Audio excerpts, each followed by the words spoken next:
At sa lawak po ng grasya ng habag sa ating umaga na ito, medyo talaga humaba ng konti ang ating talakayan sa pagpapaliwanag sa atin ng habag upang matanggap natin ang habag. Pero for the meantime, with your permission, ibibigay po natin ang ating mga pagkain para sa inyo. Mag-extend lang po tayo ng kaunti upang matapos natin ang ating programa. So, with the food around, please remain seated as we pray for the food we are about to pray. So, in the name of the Father, been attending also. Pero yung mga kabataan natin, ano sila parang drawn sila dun sa praise and worship. Pero pag Eucharistic adoration, pagsasimbahan, pagsisimba about the Eucharist, wala masyadong interest or attention. How do we make them closer to the Eucharist? Salamat, Roy, sa iyong tanong. Well, the Mass really has two parts, right? Liturgy of the Word, talagang singing, praising. Ito ay mailagay din sa ating misa for those who are attracted to that kind of worship. And then, i-add natin ang ating Eucharist talaga, which is the liturgy of the sacrifice. So, yung meron mga that prolongs the Mass. And napapansin ko yung mga pamangkin ko na young, they want these kinds of, well, kung yun ang taste, I think our own parishes should be open to that kind of worship. Kaya para hindi nagkakaiba o nagpupunta sa iba yung mga charismatic groups, we are open to them for those who like that. Meron din mga kabataan na talaga gusto nila ng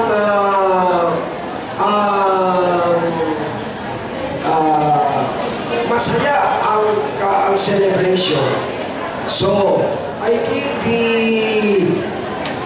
many things that something has to, it has connected also with regards to music at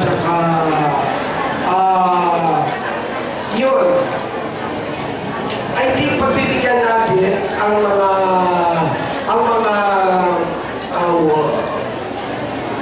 pagsamba ng isa na nagko-combine sa ating talagang yung two parts na yun.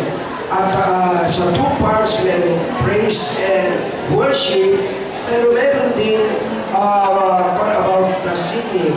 But there is another thing, meron mga youth na gusto nila, hindi masyadong matagal ang ating mga worship. So,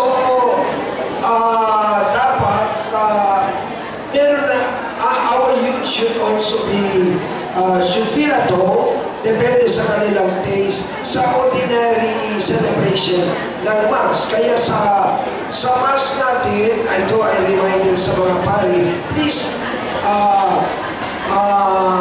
ano tawag doon? Address the young people there in the congregation. Kasi meron mga young people na nandun. I think we should also be open to the charismatic way in the very first part of the Mass. Okay?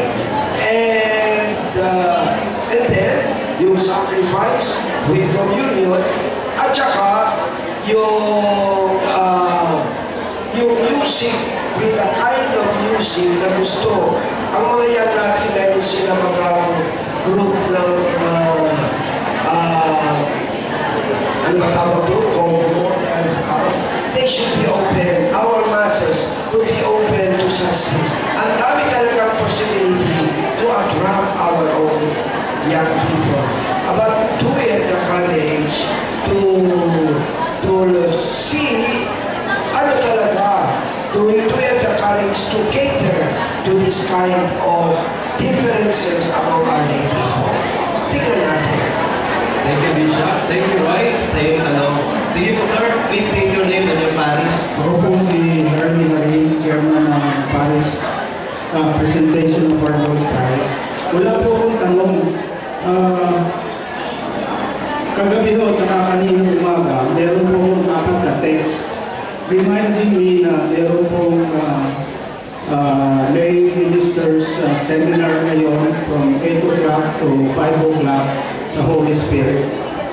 Tapos po, meron pong itong ating activity ngayon from 8 to 12.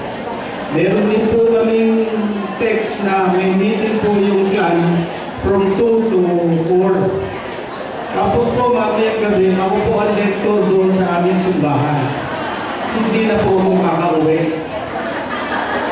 So, ang ako po suggestion sana, magkaroon ng schedule, advance schedule, ang ating diocese para hindi po nagkakaganito. Ang akin pong susunod ay yung comment ni Father na tungkol doon sa ano po yun, 700 club. Unless na we can produce people who will respond to this question, who are professional, pwede po natin gawin yun. Kasi hindi po advisable according to psychologists and psychiatrists for non-professional to answer questions or talk to people who are mentally disturbed. Doktor po ako. Maraming salamat po. Okay.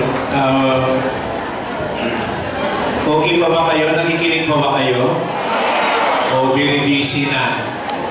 Okay. Una, mayroon tayong bagong policy o patakaran ngayon sa diocese na kapag mga diocesan activities, ibig sabihin yan, mga activities na ino-organize na ma-involve ang lahat ng mga parishes at ma-involve ang lahat ng mga ministries, ay gagawin lang natin during the third week or third weekend. Iyan ang naging instruction ngayon. So, halimbawa ngayon, third weekend, di ba? Karamihan ng mga diocesan activities natin ngayon, ngayong weekend. Okay? Tapos, ang mga parokya, ang mga vikaryato, pwede na silang mag-organize ng sarili nilang activities on the first, second, and fourth week and weekend. Okay? So, halimbawa, third weekend, kasi dami tayong mga ministries, daming programs, daming organization. Kapag ang meeting ninyo ay nag-involve lang ilang tao, pwede naman sabay-sabayan. Kasi hindi pare-pareho ang tao kasi umaattend. Diba? To maximize time. So halimbawa, naglabas tayo ngayon ng calendar of activities for the whole year lang. Sana yung mga PPC chairs, you should have already a copy of that kasi na-distribute na natin ang kopya sa mga pare. Hopefully, taklan na mayroon na rin kopya.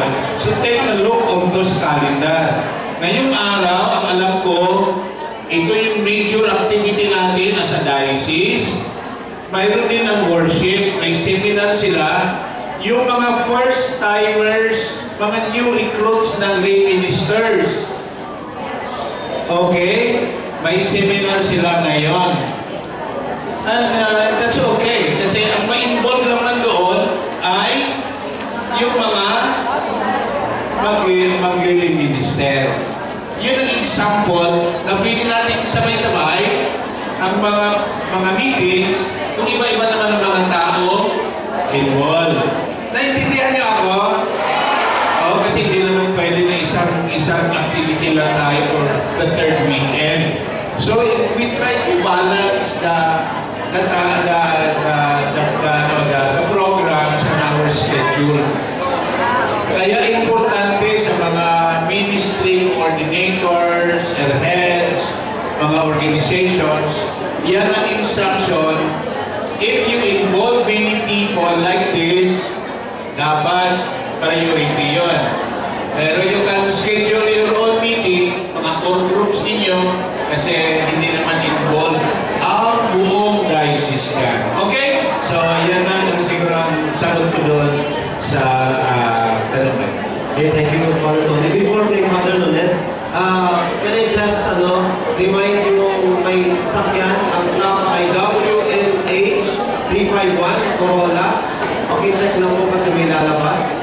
Meron po doon na meron tayong requirement para po magbigay ng professional advice, no? Pero maganda pong makita na meron dalawang magandang pasyo ang ating counseling service na maaaring meron tayong hotline for parang, listening service.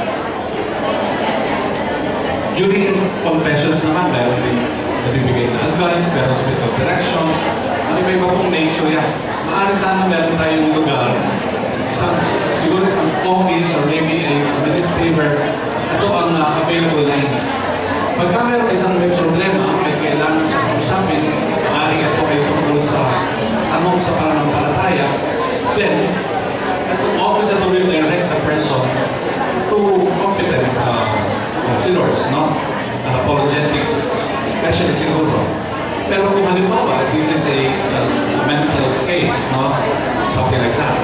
Siyempre, maganda po magkaroon tayo ng association ng clinical psychologists, Catholic clinical practitioners dito sa ating diocese. You know, in the ministry po for exorcism, meron pong standard na mga Catholic psychiatrists and also enlist the services of other psychologists who are Catholics and doctors too. And ito po yung palaging pinupunahan namin. So, hindi po pwedeng kahit sino. Kaya maganda rin na yung ating nakukuha. Magkaroon tayo ng ganun. If we can have this in our diocese, I think it is going to be very big help sa ating mga kabataan lalo na who are really at a loss. Okay, next question, please. Sige ba? Impact na po ako. Good afternoon po. Ako po si Ethan, agabaw ng Jesus Lord of the Divine Mercy tayo. Sintrop lang po sa question ko, taga-HR po ako. Sa HR role po, particularly po sa learning and development, ay tinatawag po tayo ngayon na workforce of the future. Ito po yung tinutukoy natin ngayon ng mga millennials, 21st century. Ganon din po sa ating pananampalataya ngayon. In the next few years, ang magiging miyembro po ng ating faith ay are the 21st century. Kung titignan po natin ngayon sa ating paligid, nasan po ang mga millennials? May mga kabataan? Ayan, may nagre-raise si Kuya. Ano po ito? Reinforce doon sa question mo. Kasi ang question na kanina para natin ay invite, make it more exciting to evangelize the young. Ngayon, hindi na lang po natin sinasabi na yan, the millennials. Ito po yung mga netizens. Sino po ang may mga cellphone kayo na hawak? Sino po ang gumagamit niyan to communicate para doon sa ating mga mas nakakalangit? Ang question ko po, ano po ang unang question ko is, ano po ang trust natin or thought natin about making use of technology to reach out and to evangelize? At meron na po ba tayo mga programa para mas malawak pa natin maabot itong tinatawag natin na netizens? Sila po ang magko-comprise ng ating komunidad in the next few years at mabilis po yan lumalaganap. Meron po tayo look forward na 2021 event as we celebrate the 1,000th year ba of Catholicism. Baka po kami na natin dito na ngayon, hindi na, or 50% na maka-attend by that time, ilang taon na po kami. Gusto lang po natin masustain, masigurado that as we celebrate that, mas marami pa, mahigitan pa ngayon yung mga kasamahan natin sa pananampalataya. Thank you for that question. Dalawang kaming sasagot nito. Si Father Nunik pangala about social communication, the use of technology. Pero yung tama yung sinasabi mo na kung titignan natin ang mga volunteers sa bawat parokya at buong diocese, sobrang nating dami. Pero karamihan, sorry for the word, aging volunteers. Huwag kayong masaktan ha, totoo yun eh. Tingnan niyo ang paligid niyo. Ang missing link sa ating volunteers, if we analyze the volunteers natin sa mga parok diocese, ang missing link ay ang mga millennials. Tawag natin mga yapis, young professionals who have a lot to contribute to the parish life. Okay, just to inform everybody, starting this year, nag-organize tayo ng program. Tawag natin Leadership Formation Program. We organize a team to design a module. Tapos na namin yung mga consultations. Involved dito ang youth ministry natin. Kasi sila yung target eh. Youth ministry, BECs. Kasi ang mga BEC natin, source of leaders eh. Para may may tawag tayo succession program. Kasi walang sumusunod sa atin eh.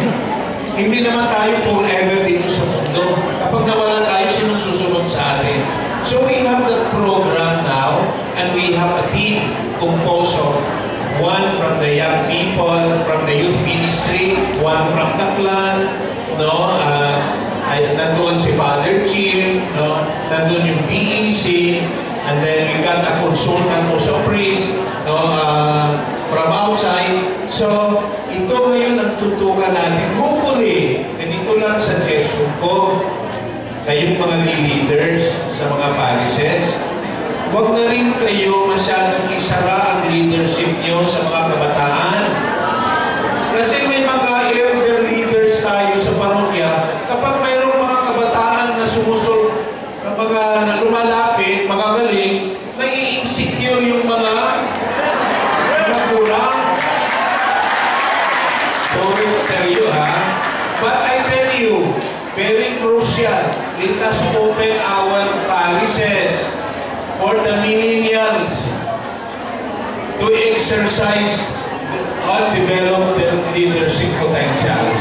That's the only way. The diocese can provide formation, pero kayo kasi ang mag-provide ng personnel, ng hard body, tawag mo? Hard bodies. Warm bodies. Hard. Kahirap yung hard. Warm bodies. Kayo yun eh. Mga parochial source natin yan eh. Alam niyo ba ang weakness natin? Mahilig tayo mag-recycle ng tao.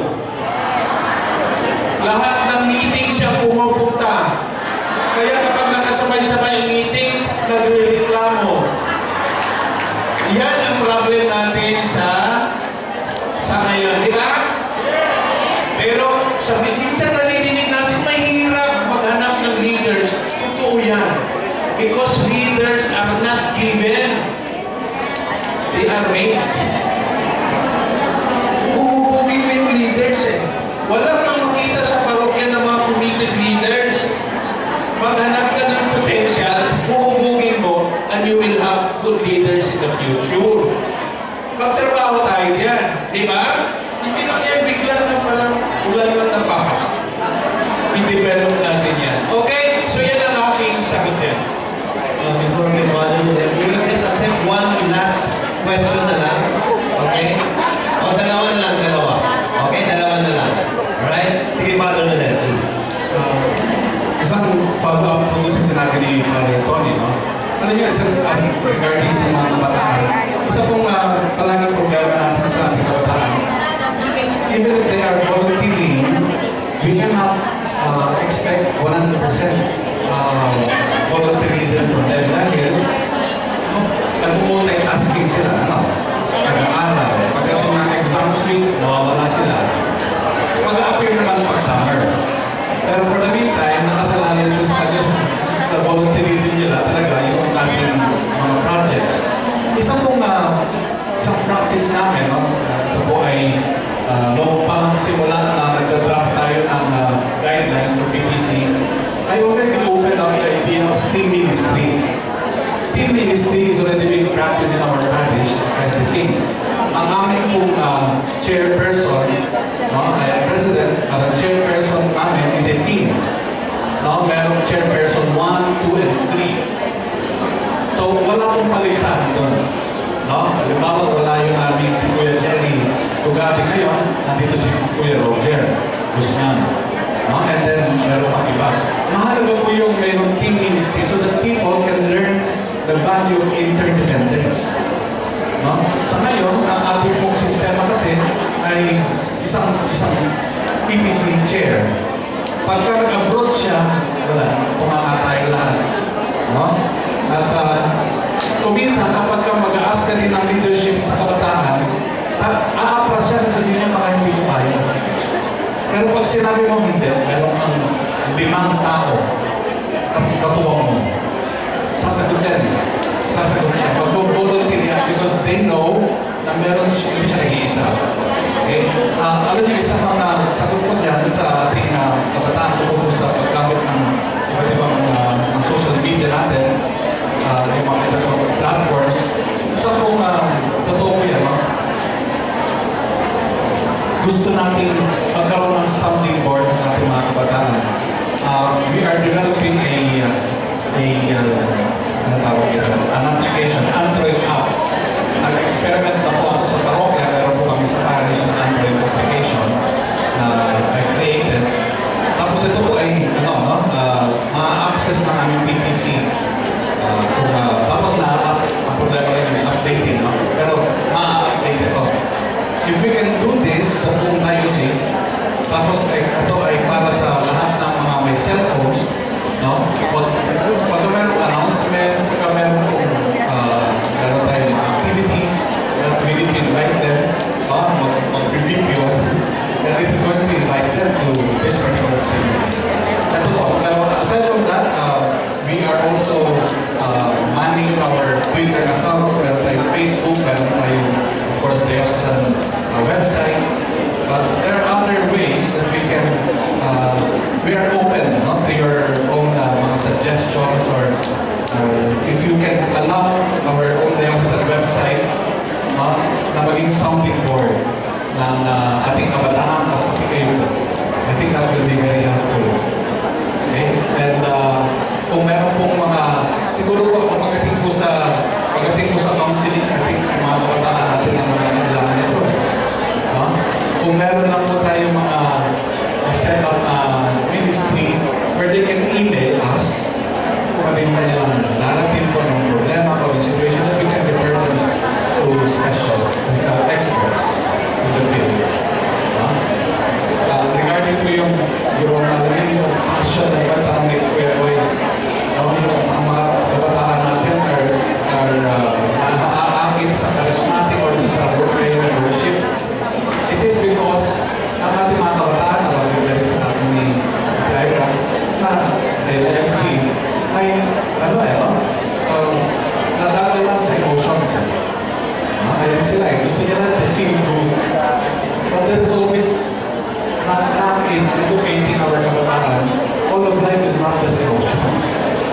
Love is not an emotion, it is a commitment.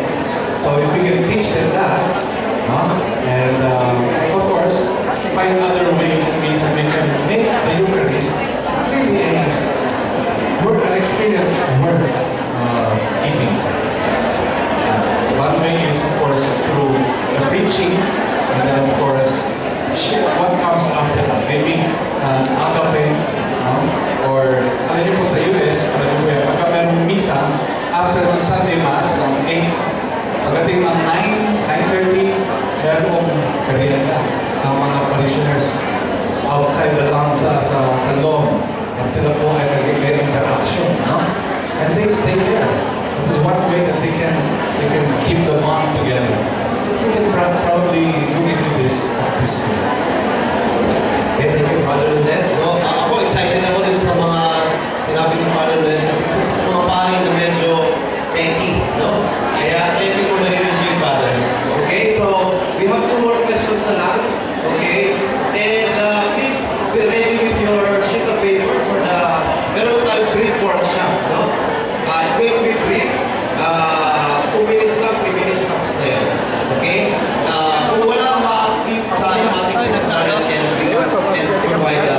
ministers. Sige po. Okay po, good afternoon to all. Tanong po ito ay kay Bishop pero wala po siya. So I just hope that our priest in front can answer. I am from the Vicariate of Lords, Our Lady of Lords, and from the parish of Mary Mother of Church. I am a catechist and also a coordinator, one of the coordinators of the volunteer catechists. Kami po sa mga bata, talaga kung tinitrain pa namin sila bago mag-first communion.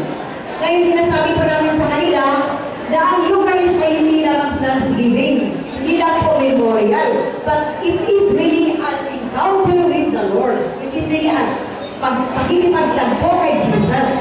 So the Holy Eucharist is a holy encounter with the Lord. So yan, buhay na buhay si Kristo. Kaya kailangan, if you really love Jesus, you have to prove your love. And He's waiting there, loving you. So that they think that we really develop them in the elementary. Pero kami po mga catechist, hanggang elementary lang po kami. Kulang po kami sa high school. Kaya yung po mga nagturo sa public schools natin, ito sa parokya, kakabon na po sila, mga evangelicals. Ngayon, very lively po sila, kasi nga po, meron po sila mga music, mga guitars, mga teka, mga drums. So, parang lively talaga po sila. Yung mga iba po namin pupils sa yung students namin na wala kaming contact sa high school. Nakikita ko sila doon sa Victory, na yung Victory na religion ba yun? Nasa ano po sila sa mall. Nakikita ko yung mga bata doon sumasayaw. Kaya, ang nag-aaral sa kanila nagtuturo sa high school, yung mga born-again po, yung evangelicals. Ngayon po sana po, kasi kulang po kami mga catechist, wala po nagtuturo sa high school. Very sad naman po. Baka yung ating mga seminarians po, pwede silang magkaroon ng campus ministry. Para yung ating mga kabataan sa high school, talagang magandang yung sa ating pagsisimba. So, how can you solve the problem? Okay, salamat. Dalawa lang yan. Tungkol sa katikitikan program, dapat yung mga pangangailangan concerns ninyo, baka piling pag-usapan yan na catechical ministry, especially sa dalawa naman yan, school-based. Ibig sabihin, mga katekista may involved sa schools, nagtuturo, maghanap sila ng paraan how to be effective. Tapos sa parish-based naman, yung mga volunteer catechists ng mga communities. Okay, so kung pwedeng ipasa ninyo sa discussion ng ating ministry. And then, titignan din kung ano yung pwedeng pag-usapan din ng parokya, how you can maximize ano yung ministry ng parokya sa mga schools within the parish. Dapat ang parokya mag-organize din ng katikitikan ministry. Kung ano yung need, kung school-based, may school-based program sa parokya. Kung yan ay community-based, dapat may programa rin ang parokya. Kasi hindi naman natin pwede na lahat na gawain ng parokya ay ipasa sa diocese. Hindi natin gawin pa kaya yun. So, ang mangyari, dapat ang parokya may initiative and then we will try to help the vicariate and the diocese. Tungkol naman sa campus ministry, karoon ng effort na magkaroon ng diocese at campus ministry. So yung mga concerns na yan, baka pwede natin ipasa din sa Kala Sisters, may mga madrin tayong in charge sa campus ministry about the program sa diocese level.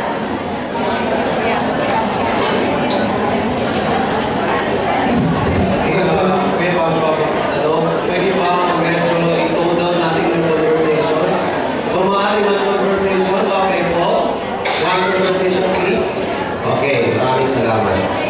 Good afternoon, I am from Divine Savior, Family and Life.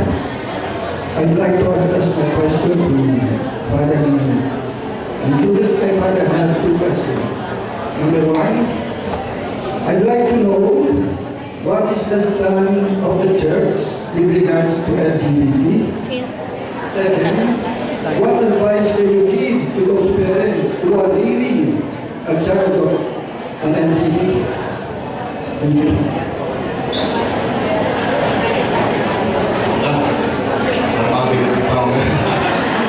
Alam mo, I think we can, napakahalaga na aware tayo ng vision at ng goal, no? Ng marriage. Marriage is in public, as a public purpose. It is to relate the father and the mother to their offspring, to the child, to their children. Okay? This is what marriage is all about. Para to make sure na ang bata ko ay meron kong magulang na who will take care of them. Because hindi naman sila isinilan na parang mga ahas na after na wala ng dependency stage, di ba? Pagdating ng ahas, no? Bagong labas sa kanyang shell, wala na. He's going to slither away. Hindi po ganun ang bata, hindi ganun ang tao. Pero dependent stage. Kung kailangan na doon si tatay at si nanay. Ang problema is, you know, they're already the US, no? Meron kong pinanataan sa batas. Binabago nila ang definition ng marriage.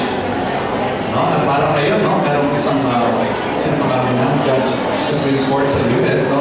Walker.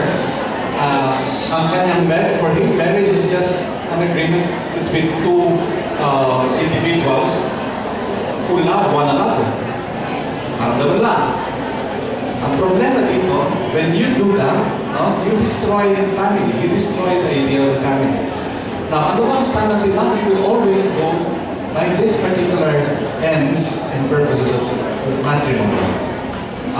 We respect people, no, if they feel that ito yung aking sexual orientation, ito ang aking psychosexual orientation. But because this is your orientation, it does not mean that you are above the moral laws. So alam po natin yan, very clear, we are not against mga gay people, or yung anak ko ay gay or lesbian. We are not against them. The church will never be against persons. But we will always be against the acts, no, that they do. Kung this is sinful. Tandaan po natin yan. So that is why tayo po, in fact, in the language of the church, we are trying to avoid the terms gay. Kasi ano yung gay? Ano ba yan? Yung ginagawa niya o yung tao? So we try avoiding these terms. That's why more of ang tawag natin ay SSA, no? Same-sex attraction. People with same-sex attraction. Kasi parang, even if you say homosexual, you are parang referring to the person. We don't want that. No, we are not referring to the person, but to the actions. In fact, we would like to encourage people, katulad ng sinabi ko na, to please come to the Eucharist if you are baptized, if you are a Catholic, no? And you have been away for so long, come to the church, come to the Eucharist. If you're not yet ready to receive the sacrament of reconciliation or of communion, then approach the sacrament, no? By spiritual communion. Ganun po yung magandang sabihin sa mga magulang, lalo na may mga ganitong anak. But I have to admit, you know, since my theology years, meron ako napupunta sa akin for counseling. Isa po sa pinakamahirap talaga bigyan ng counseling ay ito mga ganito ang kanilang situation. Kasi parang iba't ibang grades pero mga bata pa sila, feel na nila na sila ay different yung kanilang gender nila. And you know, not only that, we have to keep ourselves abreast of what is happening around us. You know, if you create a Facebook account, if you're just creating a Facebook account, ang bubulugan sa iyo, madali lang yung civil status no? Merong it's complicated. Pagdating po sa gender, hindi lang male or female. No? Meron ng 52 choices. 52. There was a time it was 72. Now it's 58, tapos naging 52. No? Ang dami. So anong klase lang, baka mga extraterrestrial na yung mga anak nyo. Iba na yung kasalihan. Follow-up question. How do we treat them? In mercy or compassion? Siyempre, with both. No? with both. Kasi these are anyone. No? Actually, you don't have to be, the person doesn't have to be with this particular orientation. Mahalaga lang siguro, lahat naman tayo, whether you are heterosexual or homosexual, meron pong life of virtue that we need to tread. No? If I were married, if ako po ay walang asawa, then I will need to practice chastity. Even if I were married, I need to practice chastity as well. No? So kung ako po ay meron ang sexual orientation ko ay homosexual, I need to invite this virtue and put it into practice in my relationships. So maganda ay wala tayong itinatanging na ganyan. Nahanga ako si Manny Pacquiao for saying that, no, for what he said. Kung minsan wala siguro actress lang, pero that's the same. That needed to be said siguro. No? But I mean, this is one of the same truth that needs to be said. Pero yung Father, pwede po po isang okay po po tayo. Okay. Si ano muna? Ay, Ate Jo, meron siya. Then si Ate Jo. Good afternoon po. Philip Guzman po from Good Shepherd. Ang lay volunteer po sa Office of Exorcism. May question lang po. Kasi with the high rise of new age and open activities going around the diocese, meron po bang Nova to how to spread awareness? Kasi kung minsan I personally have encountered mga youth na talaga naman they've been practicing naglalaro lang sila ng mga spiritual lives, new age. Yung some of them have traumatic experience from childhood where they eventually become victims of the devil. So basically po kasi for so many years, what I have experienced is most of them are victim of hindi nila alam they are not aware of it. Pero by the time na naging awareness sila sa mga activities, especially in new age, medyo na-liberate na po sila, nakawala na po sila sa age. So ang question ko is, meron po ba tayong to spread the awareness within the diocese po? We are starting, alam po ay meron pong seminar on a course on exorcism sa Rome, no? Ay atinan ko sa April. So after that, we will go around Irving Alley for the information also of the diocese of the microphones to talk about this awareness, no? Isa po yan sa mga magandang we look forward to. Kasi po ito ay minsan na natin kung Catholicism is tainted by some superstitious beliefs. Even in the way we probably participate in the Simbang Gabi, no? Kung minsan, because there is the lucky number 9, after the 9th Mass, ng Simbang Gabi, on the 10th, which is Christmas Day, hindi na nagsisimba na. No? So, ang bihira ko yung situation ng marami sa ating mga Catholics. But I think one particular campaign that we will be doing right after our course on exorcism sa Rome will be to go around and we are going to give lectures on this on deliverance and exorcism. And by the way, ako po ang na-appoint ni Bishop as the Chief Exorcist of the Diocese of Novaliches. And we have, alam niyo po, since the beginning of February, meron na po mga handful of cases already that are ongoing. So we need people to be aware of this so that even the priests may be equipped para po ma-determine niya kung ito bang case na ito, is this genuine possession or is this something that we can deal with through deliverance ministry. So we will definitely offer you ito pong talks and seminars and probably workshops even about dealing with the demons and spiritual warfare. Okay, thank you for that. Father, then mukhang excited yung iba sa atin dyan. But anyway,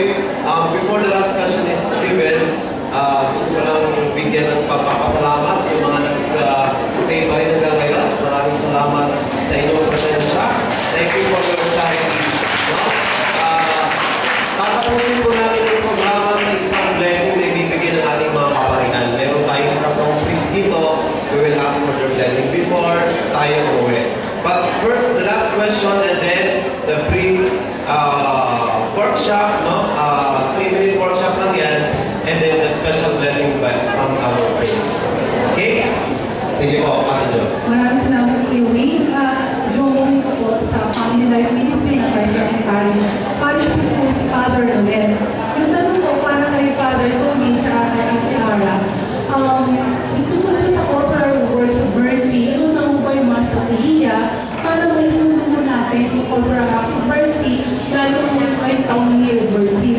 Kasi from where I came from, like sa government ako, sa Office of Ombudsman, ang ginagawa po namin, we do corporate partnerships po.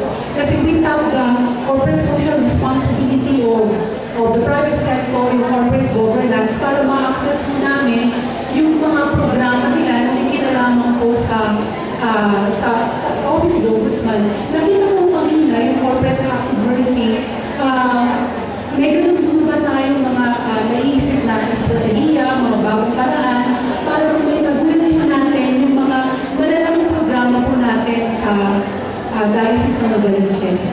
Bago nyo po sagutin, magitin ko na po na ako'y tuwa na bumalik nila sa Family Life Commission yung Family and Counseling Ministry na nagtinaglan mo nung panong yung Father Tony dati, yung Father Tony, kung sino yung hawak na pari dati po, talagang part siya ng diocese. Kami sa Christ King, kahit na tinaglan sa Family Life Commission, hindi namin tinaglan sa Family Life Ministry. Kasi so happened that some of us are psychologists. I myself is a registered psychologist. So it's really my apostolate. No? It's my, I give back to the community. So ang hinihingi ko lang, syempre kailangan meron tayong counseling group. Naiintindihan ko yung parokya namin di maibigay kasi wala kang samahan ginagawa. Pero yun yung pare, baka may malaki kayong lugar sa inyong parokya.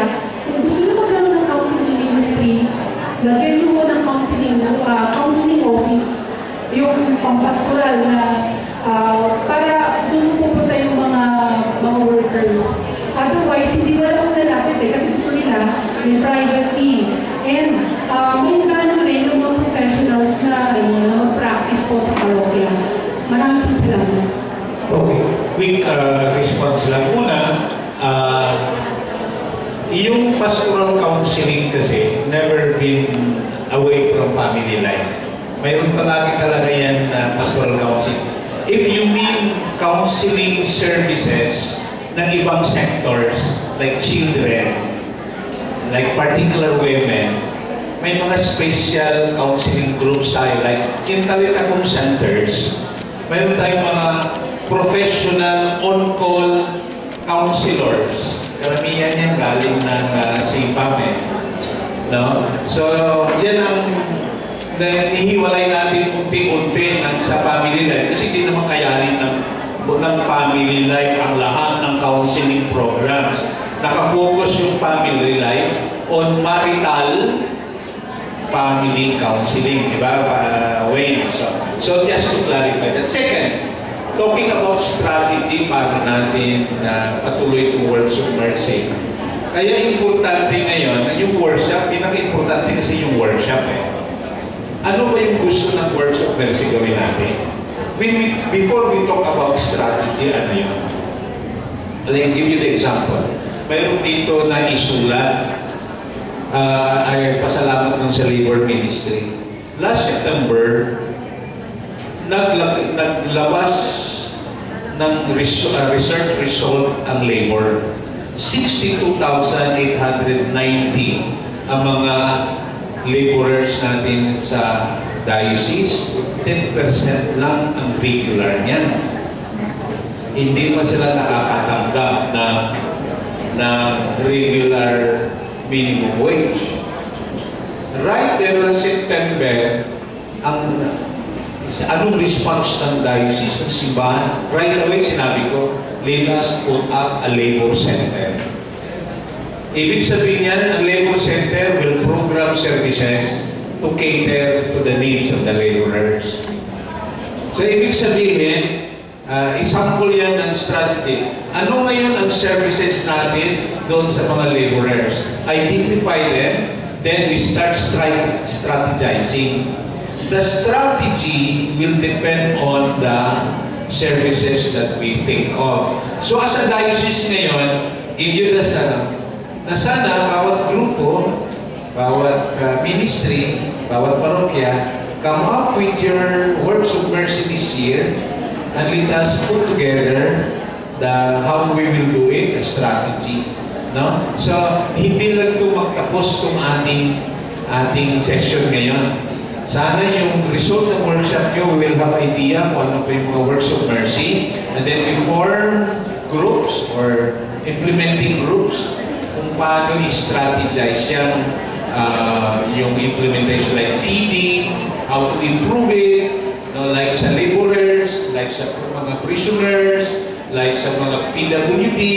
No, these are sectors that we need to serve and show our mercy. How to do it? First, we have to identify what programs that we need to share with them this year and strategize the implementation. Okay, thank you, Father. Indagdag ko lang po, kung maano po ninyo sa sharing ko po, I specifically tried to run down all the programs ng social action.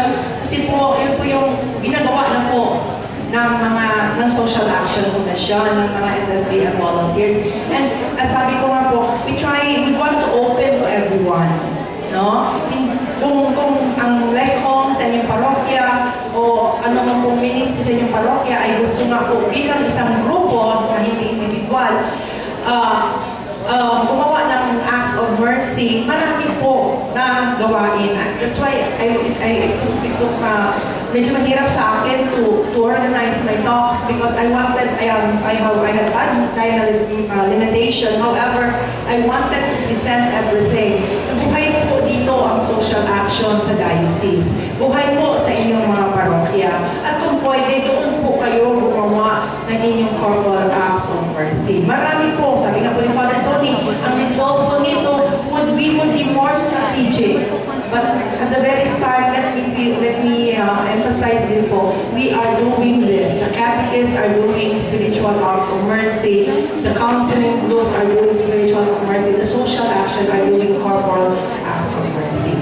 On what ways, what more innovative ways, those are the things that we shall be able to formulate after all your answers to these questions. Kaya po, Kuya Wayne.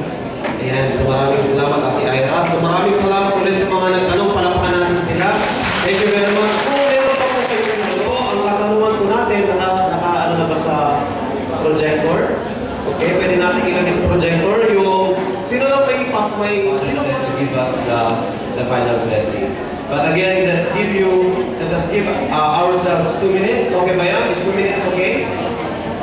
Please write your name and your parish.